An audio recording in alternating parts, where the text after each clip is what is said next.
Hello everyone, welcome to Smart Study. Today I am going to start my next lecture of motion. So let's start the next topic, that is graphical representation of motion.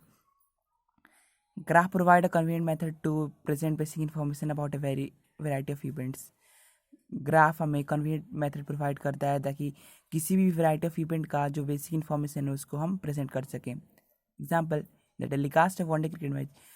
एक one day cricket match का जो telecast होता है उसमें vertical bar graph show करता है किसी team का run rate. As you have study in mathematics, जैसे कि आप लोगों ने मैथ में पढ़ा है कि line graph helps solving a linear equation having two variable. Linear equation in two variable को सॉल्व करने के लिए लाइन ग्राफ का यूज होता है. To describe the motion of an object we use the line graph. किसी ऑब्जेक्ट का motion describe करने के लिए हम लाइन ग्राफ का यूज करते हैं. In this case the line graph show dependence of one physical quantity. इस तरह इस केस में लाइन ग्राफ किसी फिजिकल क्वांटिटी का डिपेंडेंस शो करता है, जैसे कि डिस्टेंस, वेलोसिटी, और दूसरा क्वांटिटी जैसे कि टाइम. अब हमारा अगला टॉपिक है distance time graph. Distance time graph जो कि the change the position of an object with the time can be represented on the distance graph adopting a convenient scale of choice.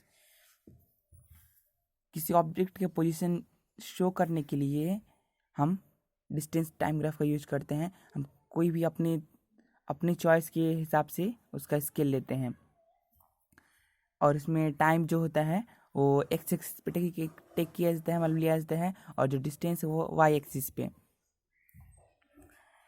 इस condition में इस distance time graph में कभी हम uniform speed show करते हैं तो कभी नॉन यूनिफॉर्म स्पीड, और कभी ऑब्जेक्ट को रेस्ट में.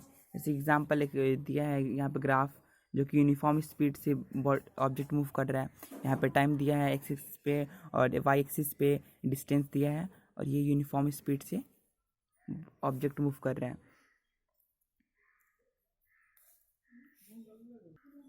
We know that when object travel equal distance in equivalent number of time, it moves with uniform speed. जैसे कि हम जानते हैं कि अगर कोई object equal distance equal number of time में ट्रैवल कर रहा है तो वो यूनिफॉर्म स्पीड से मूव कर रहा है.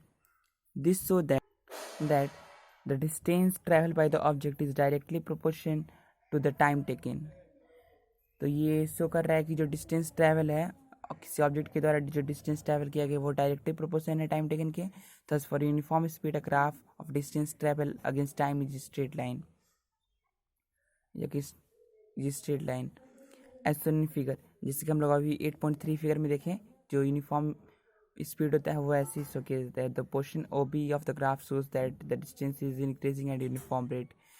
जो ओ बी पोर्शन है वो शो कर रहा है कि वो यूनिफॉर्म रेट से उसका जो डिस्टेंस है वो इंक्रीज हो रहा है. Note that you can also use the term uniform velocity in the place of uniform speed.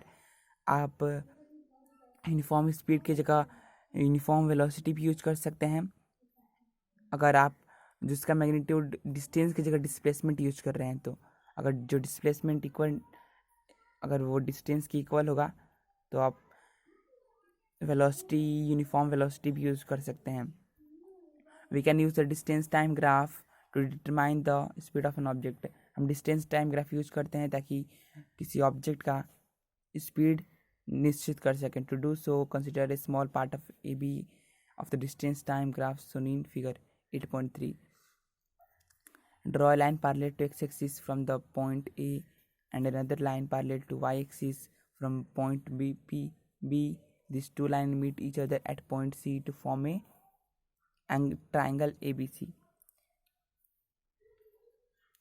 तो वो उसमें कह रहा है कि एक ए पे बनाइए और बी, दोनों को ज्वाइन कीजिए, और जो ज्वाइन होगा वो वहाँ पॉइंट सी कर दीजिएगा. तो इस तरह एक ट्राइंगल फॉर्म हो रहा है ABC. Now on the graph AC denotes the time interval T2 - T1. आइए यहाँ पे देखते हैं. देखिए यहाँ पे जो ए बी है वहाँ फिर यहाँ पे सी से ज्वाइन कर दिया गया. दोनों को यहाँ से लाइन आया है, फिर यहाँ से लाइन आया, दोनों ज्वाइन हुए, सी यहाँ पे हो गया है, ए बी सी ट्राइंगल हो गया है. तो इसको T1 कर देंगे और इसको T2.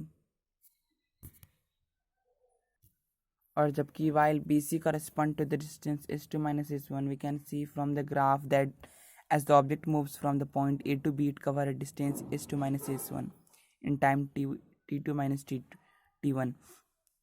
कह रहा है कि हम जो डिस्टेंस है s2 माइनस s1 करके और t2 माइनस t1 करके पता कर सकते हैं कि ऑब्जेक्ट का स्पीड कितना है, मतलब कितना